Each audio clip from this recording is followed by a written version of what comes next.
आज हमारे साथ हैं एक बेहद इंपॉर्टेंट डिफेंस एनालिस्ट, भारत के सबसे सीनियर और सबसे ज्यादा प्रतिष्ठित डिफेंस एनालिस्ट में से एक माना जाता है। मैंने आपकी किताबें पढ़ी हैं sir, the last war, the defence makeover. ये दो किताबें तो पढ़ी हैं, तीसरी किताब अभी नहीं पढ़ पाया हूं।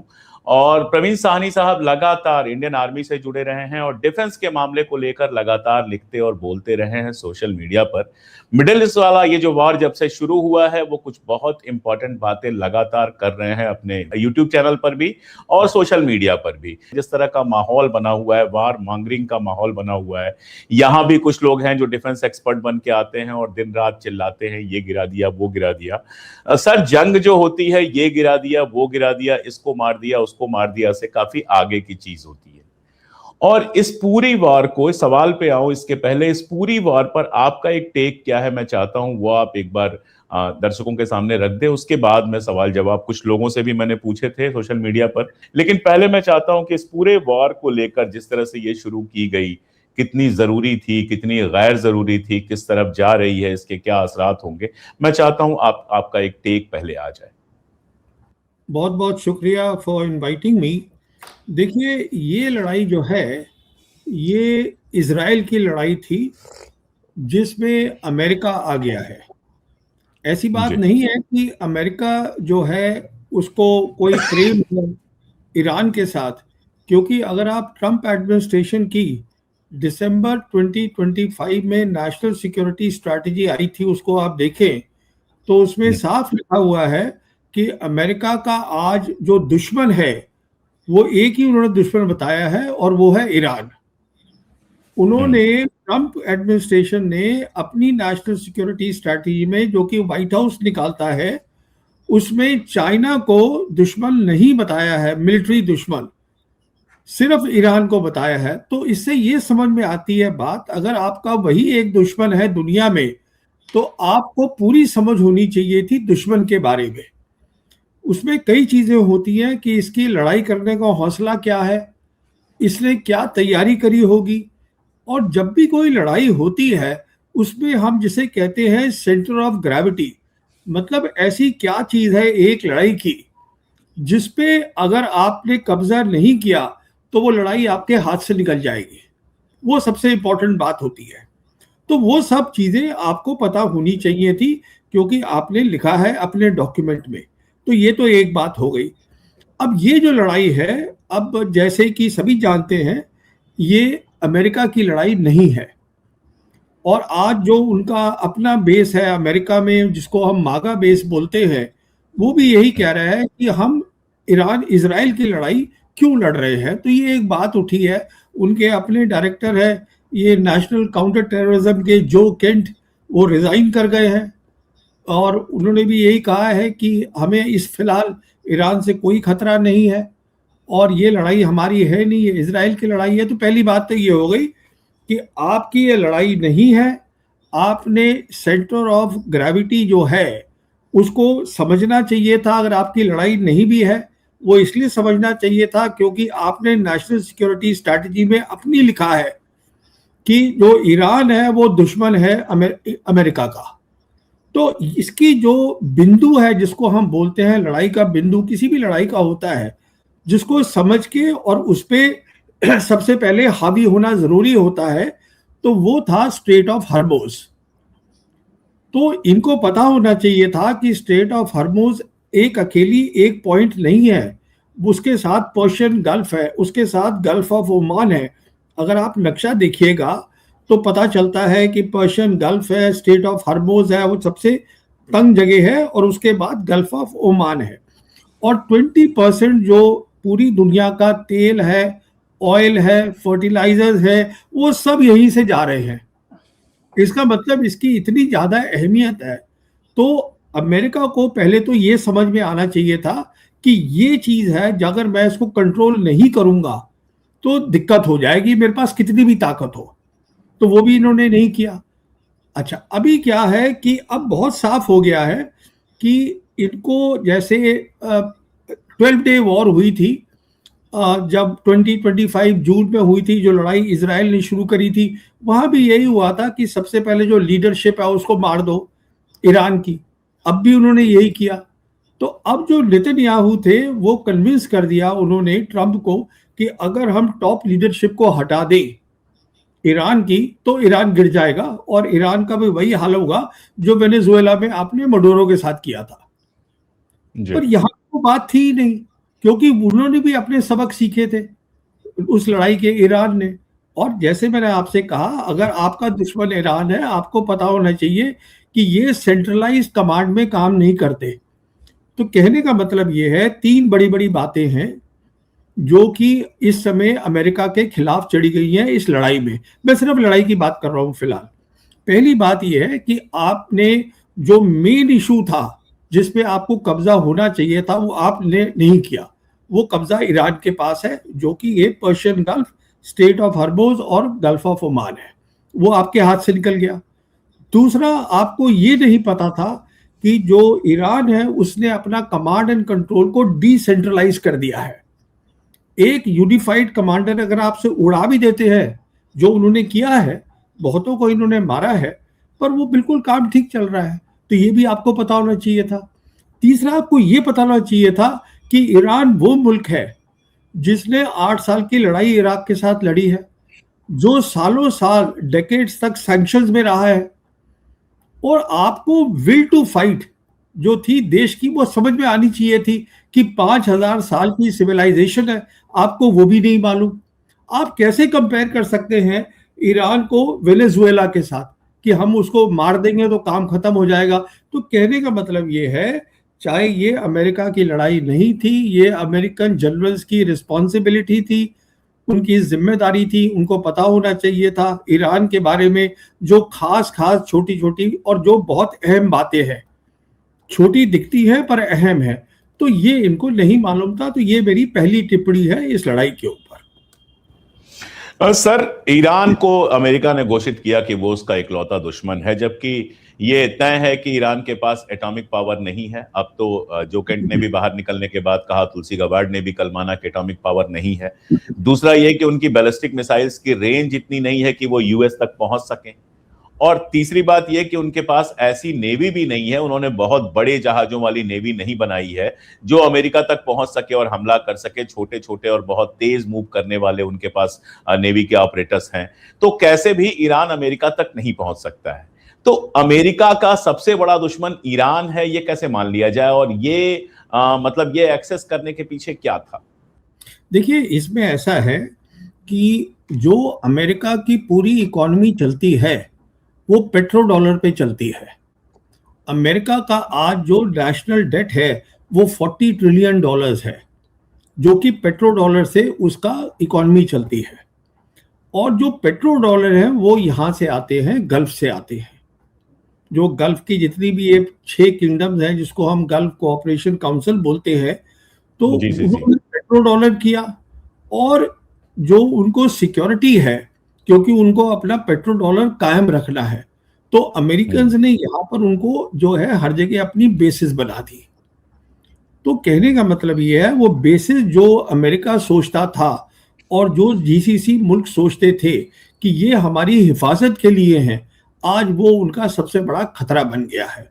तो ये दूसरी बात मैं अब आपको बताता हूँ। पहली बात तो मैंने आपसे ये बताई कि अमेरिका के लिए ये एरिया क्यों इम्पोर्टेंट है। इसलिए नहीं कि उसके पास न्यूक्लियर वेपन नहीं है या उसके पास बैलिस्टिक मिसाइल नहीं है जो अमेरिका को हिट कर दे, इसलिए कि उनका पूरा जो पैसा है, जो उनकी चल रही है इकोनॉमी, वो इस रीजन से चल रही है। तो ये बात हो गई। अब मैं आपको बताता हूं, जो आपने बात करी लड़ाई की। देखिए, लड़ाई बदल गई है। ये जो एक सबक है जो हर हमें लड़ाई में मिलता है और इसमें भी मिला है, मैं बताता हूं क्या सबक है।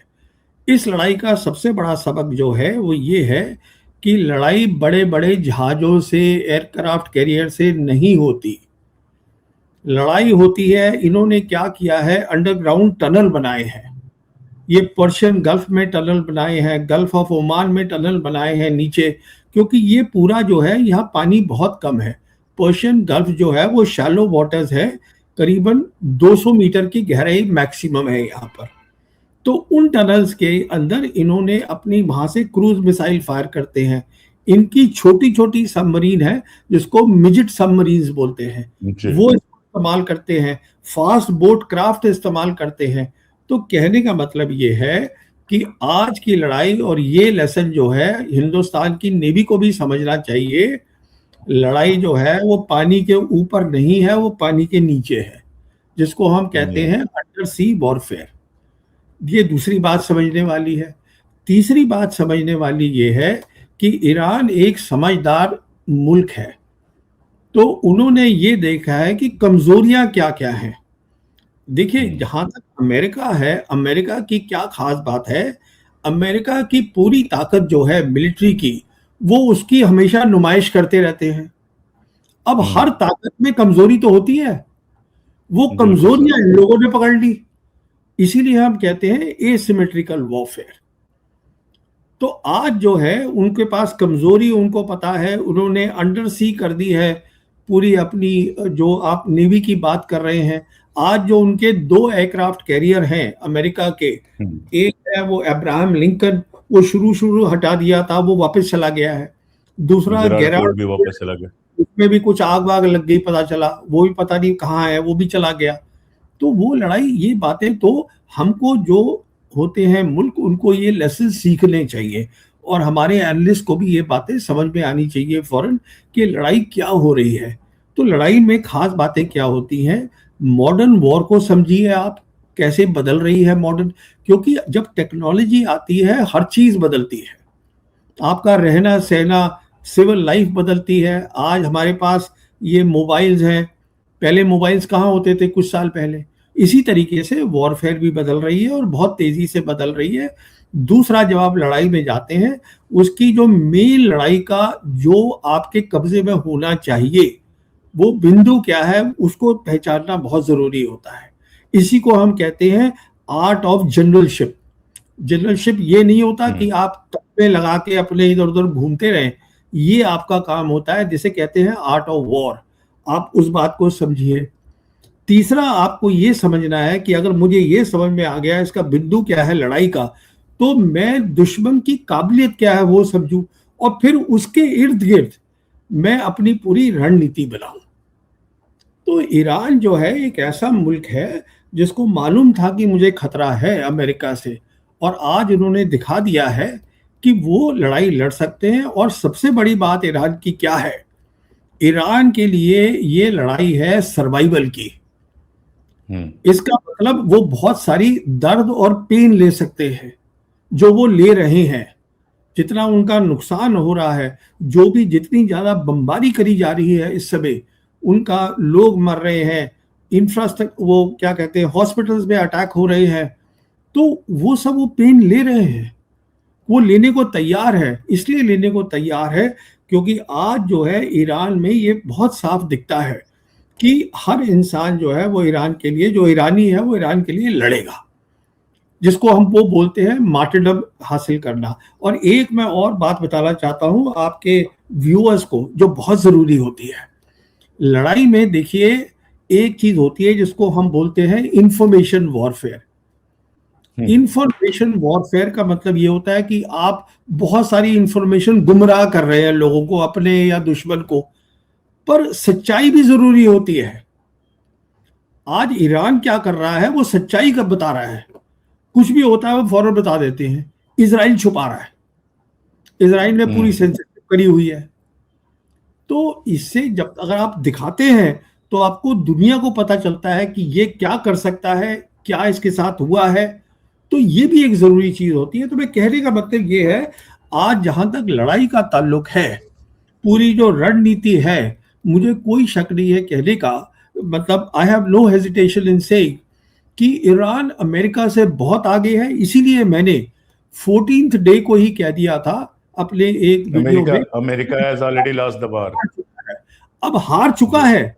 अब देखिए, अब दिक्कत शुरू होती है, क्योंकि बड़ी ताकत है, हार गया है, पर हार मानेगा नहीं। तो वो जो है लड़ाई को बढ़ाता रहेगा, बढ़ाता रहेगा। और अगर अमेरिका लड़ाई बढ़ाता रहेगा तो वो तो पीछे हटेगा नहीं ईरान। तो इससे क्या होगा, क्योंकि ये एरिया जो है, यहां से पूरी दुनिया की एनर्जी चलती है, तेल है, गैस है, फर्टिलाइजर्स है, पेट्रोकेमिकल्स है, सब यहीं से आता है। तो मेरी ये सोच है, ये लड़ाई अगर एक हफ्ता भी और चलेगी, जो चलेगी, तो ये पूरी जो जियोपॉलिटिक्स है मिडिल ईस्ट की नहीं, दुनिया की बदल जाएगी। ये लोग समझ नहीं रहे हैं। ये वो जगह है जहां, क्यों दुनिया की बदलेगी? दो बातों के कारण। पहली बात, ये हब है ग्लोबल एनर्जी का, ये जगह पर्शियन गल्फ। और दूसरी क्या है कि पहली बार मल्टीपोलर वर्ल्ड में, जो आज हम जानते हैं बन गई हैं, जहां तीन बड़ी बड़ी ताकतें हैं, अमेरिका है, चाइना है, रशिया है, ये पहली बार है कि एक बड़ी ताकत अमेरिका एक रीजनल ताकत ईरान के साथ जूझ रहा है। यूक्रेन में ये नहीं हुआ है। यूक्रेन में रशिया लड़ाई लड़ रहा है नेटो के साथ, जो अमेरिका है। ये पहली बात। तो इन सब चीजों को बहुत बारीकी से जब आप देखेंगे तो साफ बिल्कुल दिख जाता है कि अमेरिका लड़ाई हार चुका है, पर अमेरिका लड़ाई हार नहीं मानेगा, तो उससे दुनिया की और तबाही होती रहेगी। सर, इसमें न्यूक्लियर के इस्तेमाल की कितनी संभावना आपको लग रही है? क्योंकि ट्रंप के जिस तरह के बयान आते हैं, फ्रैंकली स्पीकिंग मैंने लाइफ में नहीं सोचा था कि कोई अमेरिका का, यूएस का प्रेसिडेंट इस तरह की लैंग्वेज इस्तेमाल करेगा, धमकी की लैंग्वेज, गुंडागर्दी की लैंग्वेज। इजराइल का तो कहना ही नहीं है, इजराइल कुछ भी कर सकता है, and we know it very well कि इजराइल के पास भी एटॉमिक पावर है। हालांकि ट्रंप ने कल कहा कि Israel won't use atomic bomb. कितनी संभावना है इस बात की कि इसमें ये बात न्यूक्लियर तक जा सकता है? देखिए, इसमें ऐसा है कि अगर एक मुल्क जिसने कभी न्यूक्लियर वेपन इस्तेमाल करे हैं तो वो अमेरिका है। अमेरिका, जी। और एक मुल्क जो बिल्कुल अपने आप को बता चुका है कि मैं दुनिया की सबसे बड़ी ताकत हूं, वो अमेरिका है। और किसी ने तो ऐसा ऐलान नहीं किया। उनके प्रेसिडेंट ट्रंप रोज ऐलान करते हैं कि my military is the best military, मैं सबसे बड़ा हूं, सबसे बड़ा हूं। तो ये है, ये हो गई बात। अब सवाल ये होता है कि साथ में वहां के लोग ये भी जानते हैं कि अगर न्यूक्लियर वेपन चलेंगे तो रिटेलिएशन तो आएगा। ईरान का ना है, ईरान के बैकर्स हैं। जैसे कि आज नॉर्थ कोरिया है, उनके जो लीडर हैं वो तो खुलेआम कह रहे हैं कि अगर मेरी मदद ईरान मांगेगा, मैं बैलिस्टिक मिसाइल पे दूंगा, न्यूक्लियर में दूंगा। और वो कर सकते हैं। और उनके पास बैलिस्टिक मिसाइल है जो कि जाएंगी अमेरिका तक। बिल्कुल। कहने का मतलब ये होता है कि न्यूक्लियर वेपन से अगर दूर रहे अमेरिका तो बेहतर है। जब ये जंग चल रही है यूक्रेन की, मुझे तो शक था ही नहीं कभी कि रशिया जो है कभी भी इस्तेमाल या धमकी देगा।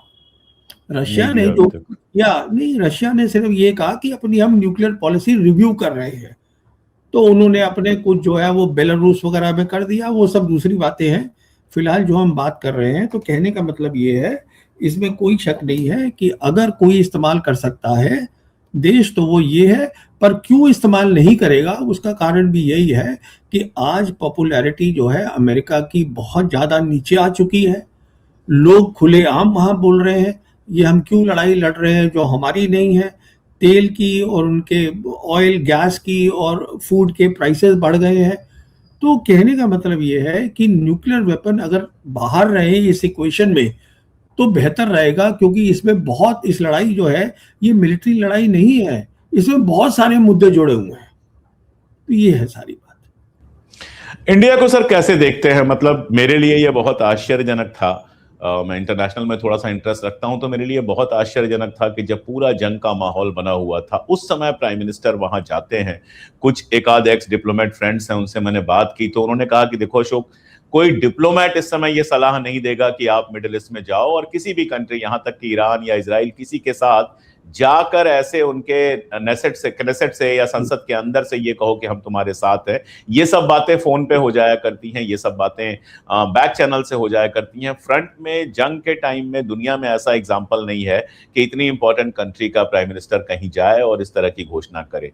तो और आपने देखा है, हम सब देख रहे हैं कि धीरे धीरे पिछले 10 सालों में, 12 सालों में हम प्रो अमेरिका, प्रो इजराइल लगातार होते चले गए हैं, जबकि ट्रेडिशनल जो हमारी डिप्लोमेसी रही है उसमें मिडिल ईस्ट की कंट्रीज के हम करीब रहे हैं, ईरान के साथ भी हमारे बहुत अच्छे रिश्ते रहे हैं, और सबके बावजूद एक न्यूट्रलिटी हम मेंटेन करते रहे हैं वार लाइक कंडीशन में। चाहे वो कोरिया वार रहा हो जब हम नए नए आजाद हुए थे, या उसके बाद भी अमेरिका ने इतने सारे अटैक किए हैं, हमने अक्सर न्यूट्रलिटी की बात की है और पीस की बात की है। लेकिन इस बार जो पूरा था हमारा हस्तक्षेप था, इजराइल जाके जिस तरह से बोलना था, वो एकदम एक कैंप में बैठ जाना था। और उसके बाद से फिर आप देखिए स्ट्रेट ऑफ हॉर्मुज को खुलवाने के लिए बात हो रही है, नहीं हो रही है, समझ में नहीं आ रहा है कि ये पॉलिसी में जो मतलब 360 डिग्री जो पूरी पॉलिसी घुमाई गई है, इसके पीछे क्या है, आप इसको कैसे देख पा रहे हैं? जी देखिए, ये बहुत सीधी सी बात है, और बात ये है कि क्या होता है जंग के अंदर, अगर आप जंग में कोई एक साइड ले लेते हैं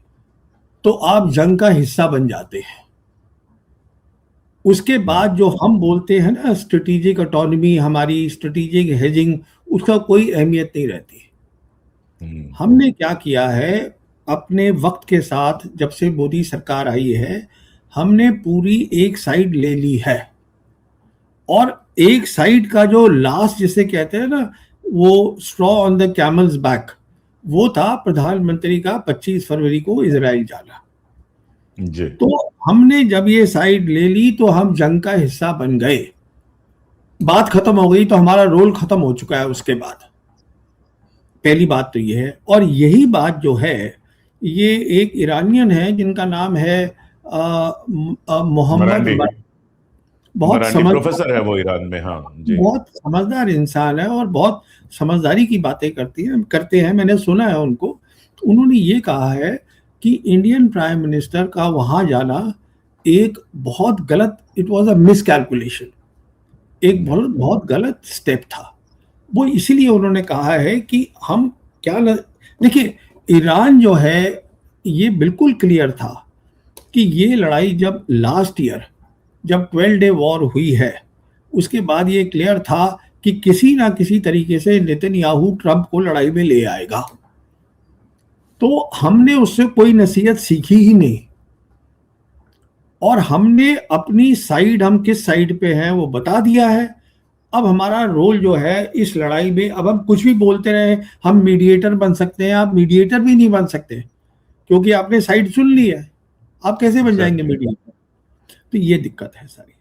तो फॉरेन पॉलिसी का जहां तक हमारा ताल्लुक है, इतना इंपॉर्टेंट रीजन, देखिए मैं आपको एक बात और बताना चाहता हूं, आज की मल्टीपोलर वर्ल्ड में यूरेशिया जिसको हम बोलते हैं, वो एक बहुत इंपॉर्टेंट डिसाइसिव रोल प्ले करेगा। और यूरेशिया के अंदर वेस्ट एशिया सबसे इंपॉर्टेंट है, और हमने जाके वेस्ट एशिया में साइड लेने से अपना एक बहुत बड़ा नुकसान किया है, geopolitically, economically, militarily, and as well as in terms of foreign policy.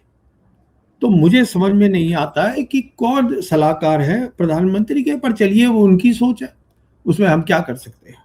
तो दिक्कत ये कुछ नहीं है जी।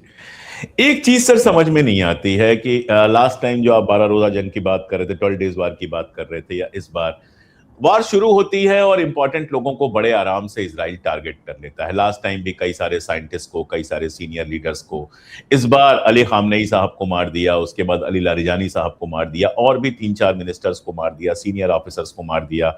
कोई अपनी बेटी के घर में था, कोई अपने घर में था, कोई किसी जगह पे था। इससे एक बात तो समझ में आती है कि मोसाद के एजेंट्स ईरान में हैं और वो बिल्कुल सही लोकेशंस दे रहे हैं जहां पर हिट किया जा रहा है। तो ये जो मोसाद ने अपना पूरा का पूरा एक तंत्र खड़ा किया हुआ है ईरान के अंदर, इसके पैरेलल आपको मिडिल ईस्ट में या फिर इजराइल के अंदर ईरान का कोई ऐसा तंत्र दिखाई देता है? क्योंकि ये कहा जा रहा है कि ईरान ने भी काफी लोगों को मारा है, लेकिन इजराइल अभी बता नहीं रहा है। और कई सारे हिट्स तो मैं खुद एनालाइज कर रहा था, मैं देख रहा था, तो मुझे लग रहा था कि नहीं, ये हिट ऐसी जगहों पर नहीं किए गए हैं जहां लोग रहते हैं, ये हिट बहुत सोच समझ के किए गए हैं, इनके टारगेट रहे होंगे। बट रिजल्ट हमारे सामने नहीं आ रहा है क्योंकि सेंसरशिप बहुत ज्यादा है। बट मोसाद का जो इतना बड़ा जाल है, ये बेहद खतरनाक है। ईरान इसका मुकाबला कैसे करेगा? देखिए, मोसाद, CIA, MI6 ये सब है वहां पर, सिर्फ मोसाद नहीं है। ओके। और ये जो इजराइल है, मैंने हमेशा इस बात को बिलीव दिस, मैं मानता हूं इस बात को, इजराइल कोई बड़ी मिलिट्री ताकत नहीं है। इजराइल जो है वो यही काम करता है, कहीं गाजा में जाके जेनोसाइड कर दिया और यहां पर जो है ये मार दिया, असैसिनेट कर दिया। तो इनका सिर्फ काम यही है। ये हिंदुस्तान में लोग हैं जो सोचते हैं कि जो इजराइल है मिलिट्री ताकत है। इजराइल मिलिट्री ताकत नहीं है। अगर मिलिट्री ताकत होता तो 12 दिन की जब लड़ाई हुई थी जून 2025 में, तो 12वां 11वें दिन ट्रंप को लड़ाई में नहीं लाते कि साहब आके लड़ाई बंद करवा दो। तो एक तो ये बात है। दूसरी बात ये है कि देखिए, ईरान के लिए ये एक वॉर ऑफ सर्वाइवल है, जिसका मैंने ये मतलब बताया आपसे कि जब किसी के लिए वॉर ऑफ सर्वाइवल होती है तो वो बहुत सारा पेन या दर्द ले सकता है और वो उसके लिए तैयार है। तो इसको वो सिर्फ थोड़ा कंट्रोल कर सकते हैं, पर क्योंकि ये एक नेटवर्क होते हैं जो बहुत डेकेड्स के बने हुए हैं, ये जो लोग वहां घुसे हुए हैं वही भाषा बोलते हैं, वैसे ही दिखते हैं, वैसे ही चलते हैं, तो पता नहीं है कौन कहां पर क्या है। तो आप इसको थोड़ा सा कंट्रोल कर सकते हैं, पर ये कहना कि हम बंद कर देंगे, अगर ईरानियत भी जानते हैं इस बात को, वो भी जानते हैं। तो बात यह है कि ये इनकी एक खासियत है इजराइलीज की, और इनकी मुझे कोई खास खासियत नहीं दिखती। बाकी ये जो है, ये अब आप देख लीजिए, नेतन्याहू खुद अभी तो मालूम नहीं है कि वो जिंदा भी है कि नहीं है, वो भी कोई कंफर्म नहीं कर रहा है। बट जो भी है वो जिंदा है या नहीं है, वो तो करार कर दिए गए ना, वो from the International Court of Justice ही हैज बीन। हाँ एग्जैक्टली, हम जानते ही हैं इस बात को। तो ये देखिए, ये जो इजराइल है वो बस ऐसा ही है। इसका हम देखिए, हमने भी जब 1993 में इनसे डिप्लोमेटिक रिलेशंस किए थे, नहीं 1992 था मेरे ख्याल में, जब नरसिम्हा राव की सरकार थी। हाँ 1992 में किए थे, मुझे याद है। उस समय मैंने ये स्टोरी ब्रेक करी थी टाइम्स ऑफ इंडिया के लिए, उस समय डिप्लोमेटिक रिलेशन जब किए थे हमने, मुझे याद है ये। तो कहने का मतलब ये है कि इजराइल जो है उनका सिर्फ काम यही है, और इसमें CIA भी है और इसमें MI6 भी है, ये सब मिले हुए हैं। सर आखिरी 2 सवाल है मेरे पास। 2nd वर्ल्ड वॉर के बाद ये पहली बार हुआ है कि US एक लड़ाई में गया है और उसने मदद मांगी है। नाटो कंट्रीज ने मदद करने से मना कर दिया है, यूरोप ने मदद करने से मना कर दिया है, यहां तक कि जापान, जिसका एक्सटर्नल अफेयर और जिसकी आर्मी का काम पूरा US देखता है सिक्योरिटी का, उसने मना कर दिया। कोरिया, साउथ कोरिया जो फुली अमेरिका का वेसल स्टेट है, उसने मना कर दिया। और अभी तक तो अरब कंट्रीज भी वार में आने के लिए तैयार नहीं है, बयान चाहे जो भी दे। तो ये पहली बार है कि इस तरह से अमेरिका इजराइल के साथ अकेला पड़ा है, कोई और कंट्री उसके साथ नहीं आ रही है। इसके पहले अमेरिका सबको धमकी दे रहा था, टैरिफ लगा देंगे, ये कर देंगे, वो कर देंगे, और एक स्ट्रेन ग्रीनलैंड को लेके भी यूरोप के साथ एक स्ट्रेन तो पैदा हो ही गया था। तो ये मतलब किसी चीज की तरफ संकेत है क्या? अमेरिकन हेजीमनी के टूटने की तरफ संकेत है क्या ये? देखिए, ये इसके लिए हमें ऐसे इसको समझना पड़ेगा कि दुनिया जो है मेरे हिसाब से 2013 में बदल गई थी, मल्टीपोलर वर्ल्ड बन गई थी। जब हम कहते हैं 2013 में मल्टीपोलर वर्ल्ड बन गई थी, इसका मतलब क्या होता है, कई चीजें होती हैं। 3 ग्रेट पावर्स बन गई, और जो US based rule, international rule या वर्ल्ड बेस्ड ऑर्डर था, वो टूटने लगा था और नए रूल्स बने नहीं थे। इसका मतलब ये हुआ कि जब एक पूरा सिस्टम टूट रहा होता है और दूसरा अभी बना नहीं होता है, तो वहां पर लड़ाई और जद्दोजहद और क्राइसिस और जंग की हमेशा एक तो वो रहती है, ज्यादा होती है। इसलिए जब हमारे प्रधानमंत्री ने बोला था the era of war is over, तो मुझे समझ में नहीं आया कि किसने इनको ये सलाह दी है। एरा ऑफ वॉर तो अभी शुरू हुआ है भाई, क्योंकि बिल्कुल ऑर्डर खत्म हुआ है और दूसरा ऑर्डर अभी बन रहा है। तो पहली बात तो ये है। दूसरी बात ये है कि वो ऑर्डर इसलिए खत्म हुआ कि अमेरिका जो है अब वो ग्लोबल पुलिसमैन नहीं रहा जो वो यूनिपोलर वर्ल्ड में था। ये बात ट्रंप साहब मानने को तैयार नहीं है। वो अब जो उनके एलाइज हैं, उनके अपने मसले हैं लड़ाई के, अपने सिक्योरिटी के। आज देखें, साउथ कोरिया है, जापान है, उनका क्या मसला है? उनका मसला ये है बहुत सीधा सा कि अगर यहां से अमेरिकन बेसेस हटती हैं तो फिर वो हमारे पास से भी हटेंगी, तो फिर हमारे को चाइना के खिलाफ कौन देगा सिक्योरिटी? इसलिए अब वो अपना डिफेंस बजट बढ़ा रहे हैं। अब जापान की जो नई प्राइम मिनिस्टर आई है वो कह रही है अब हमें मिलिटराइजेशन की तरफ जाना है। तो हर जो थिएटर ऑफ जहां लड़ाई चल रही है, various theatres in the world, वहां पे सब जो है अभी ये जद्दोजहद चलेगी जब तक एक नया वर्ल्ड ऑर्डर जिसके कॉन्टूर्स या जो आउटलाइन है वो दिख रही है बहुत साफ, पर वो जब तक पूरा सामने नहीं आता, it will remain a era of war and crisis and conflict. ये बात हिंदुस्तान के जो हमारे सोच जो सरकार को सलाह देते हैं उनको भी समझनी चाहिए ये बात। और आखिरी सवाल सर कि अगले 15 दिन में इस लड़ाई को आप किधर देख रहे हैं? अगर खत्म होगी तो कैसे खत्म होगी? क्योंकि शर्तें रखी हैं, ईरान ने भी मुआवजा मांगा है, रिपार्टीशन मांगा है। आज भी उसने यूएन को लिखा है कि भाई हर्जाना हमको दिलवाइए आप दुबई यूएई से। लगातार ये खबर आ रही है कि तीसरी बार वाशिंगटन ने मैसेज भेजा है कि लेट्स डिस्कस सीज फायर। बहुत सारे एक्सपर्ट्स का कहना है कि बिफोर नेतन्याहू ट्रंप इसमें से निकलने की प्लान कर रहा है, कि ट्रंप पहले निकल जाए और फिर नेतन्याहू निकले। आपको कैसे दिखाई दे रहा है कि ये वार अगले हफ्ते भर 15 दिन में किधर जाएगी और क्या खत्म होने की कोई संभावना दिख रही है? ये तो आपने बताया कि हफ्ते भर और चलेगी तो पूरी जियोपॉलिटिक्स बदल जाएगी, लेकिन इसके अलावा अगर केवल इसी वार पे कंसंट्रेट करें तो ये किधर जाती हुई? मैं इसी वॉर पे आपको कंसंट्रेट करके ये बता रहा हूं। पहली बात, दो बातें बोलता हूं। पहली बात, जब तक ईरान का कंट्रोल ये state of Hormuz Persian gulf पे रहेगा, अमेरिका लड़ाई हार चुका है। ये इसका क्लियर संकेत है, क्योंकि यहां से अगर शिपिंग नहीं होगी, ग्लोबल एनर्जी जो है उसके प्राइसेस बढ़ेंगे, अमेरिका डिस्क्रेडिट होगा, तो वो लड़ाई हार चुका है। पर अब दिक्कत क्या है, जो सबसे बड़ी एक शर्त है, आप उसी को पकड़ के चलिए। सबसे बड़ी क्या शर्त है आज इसकी ईरान की, कि अमेरिका अपनी मिलिट्री बेसेस मिडिल ईस्ट से हटाए। अगर अमेरिका वो हटा देता है तो पेट्रो डॉलर भी खत्म हो जाएगा, ये आप समझिएगा। तो अमेरिका यहां लड़ाई हार चुका है, वहां इकोनॉमिक डिस्टेबलाइजेशन हो जाएगा। आप ये भी समझिए, अमेरिका का डेट 40 ट्रिलियन है, नेशनल डेट।